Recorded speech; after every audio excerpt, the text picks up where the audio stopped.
And Collinelli is right on the track on his trap bike. So we'll be underway shortly. Just to put you in the picture then, as we get ready for this ride-off for the final in the World Pursuit Championships, that today in the semi-finals, Collinelli did 4 minutes 16.141. That was still inside the world record, which Collinelli broke at the Olympic Games. In fact, Collinelli broke it twice at the Olympic Games. He brought it down to 4:19 on 2 consecutive occasions, and then it was demolished by Chris Boardman in the qualifying times when Chris did 4:13.353, and today we've seen how fast these two can go, because Collinelli did 4:16.141, still a good 3 seconds inside his record which he set up in Atlanta when he took the gold medal.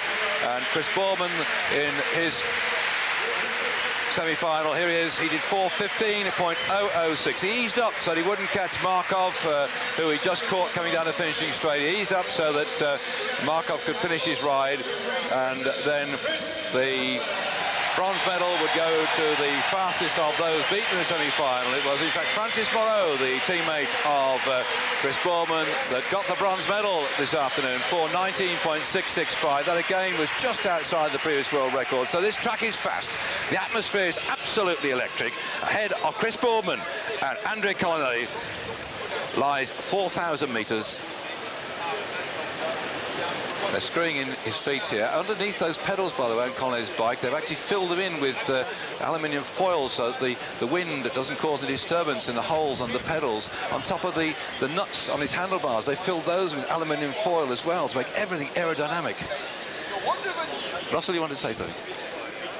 You're sitting here like a kid who's just been given the opportunity of getting into a toffee shop free. Let's concentrate now and wish Chris Boardman the best of luck. Graham Aubrey, I know, I've just spoken to him, he's watching too. He's just come back home, and loads of people all over Great Britain, all across Europe, going to watch the ride-off between the ex-world champion and the reigning Olympic champion. Boardman, Olympic champion in 1992, revolutionised pursuiting with his technique. And now underway, both of them adopting the Graham Aubrey Superman position, and so ahead of them lies just over 4 minutes to see who takes the gold, who takes the silver. This new position they're riding in, with the big gears they use, means they're often slow off the mark. We've seen Boardman already today go through the first kilometre in 1:08, and they're settling down now. Boardman is a little bit down. That's not unusual. We've seen him in the past slow to start. Collinelli has usually been the big quicker away off the blocks. The first check will come after 1 kilometre, when in the qualifying performances yesterday, Chris Boardman went through in 1:09.402. Come on, Russell, say something. Your mouth's open. You're so fascinated here. Well, I watched Chris start. Chris had a slightly slower start. He was out the saddle for just over a lap, but he's coming back at Collinelli now.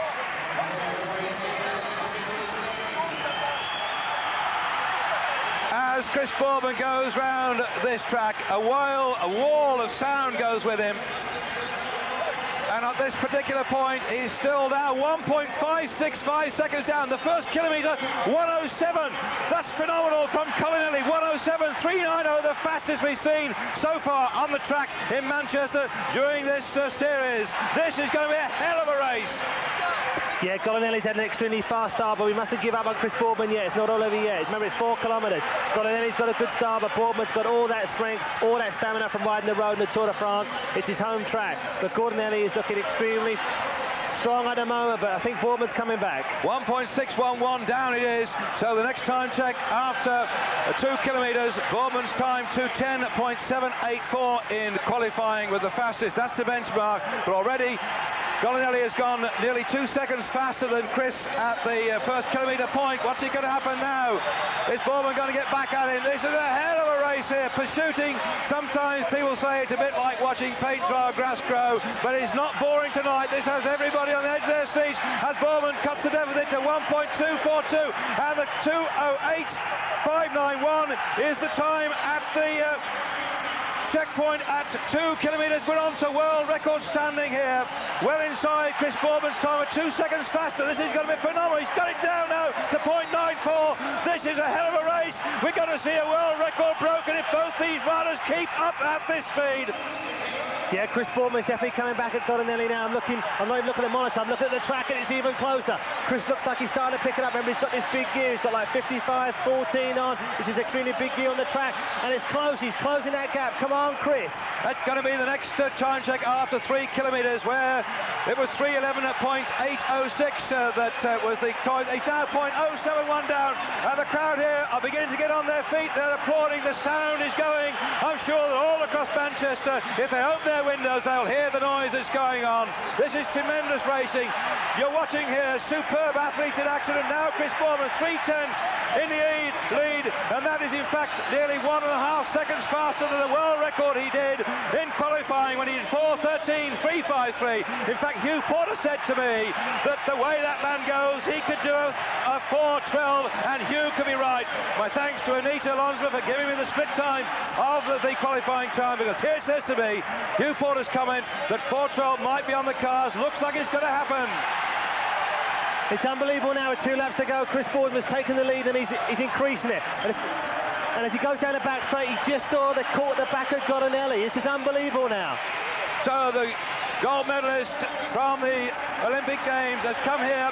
He's ridden himself into the ground, has Collinelli. He's broken his own record on this track, but it's Chris Boardman that's shown him the way home. This man who says he's going for the hour record on Friday week. He's got the form now. He's shown he's got the speed and the strength. Coming up then to finish 4:10. 4:11.114, a new world record for Chris Boardman, who is now back again world champion for the individual pursuit.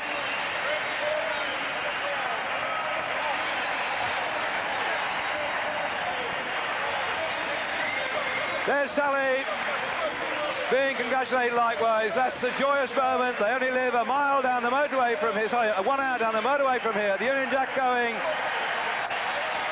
for Chris Boardman, who's waved the flag yet again. What tremendous reputation we've had for pursuing in recent years, with Chris Boardman and Graham O'Brien waving the flag for Great Britain, following in the wheel marks of Colin Sturgis, Tony Doyle, Hugh Porter, and in the amateur ranks, the performances of Norman Shield. Over the years, we've been having some great pursuiters, and now Chris Boardman is here on his home track with a new world record again.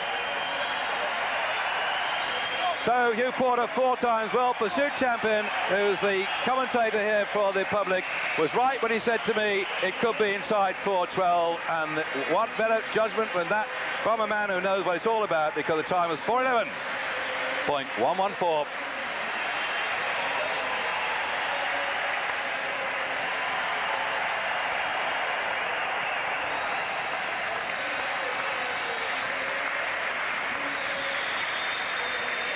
He has shown such great dedication since he turned into the pro ranks, Chris Boardman. For all the pain and suffering he had last year when he bashed his ankle in the prologue time trial in the Tour de France. He had to work his way back through fitness. He had to train like stink during the winter. And Peter Keane, who helps him all the way through with his program training, has brought him back into form. He had a virus during the Tour de France. He didn't ride up to the expectations that he had for the Tour de France, but he didn't know what he was going in for. He'd never ridden that distance before. He survived the Tour de France. We're looking at a man here who can win the World Pursuit Champion, and can also ride himself into a new world by going through the Tour de France. And there's why Sally congratulating him. And what a brilliant performance. We're going to do our best to get Chris up here later on, as on the left-hand side there, Keith Bingham from cycling start to interview a very breathless Chris Boardman.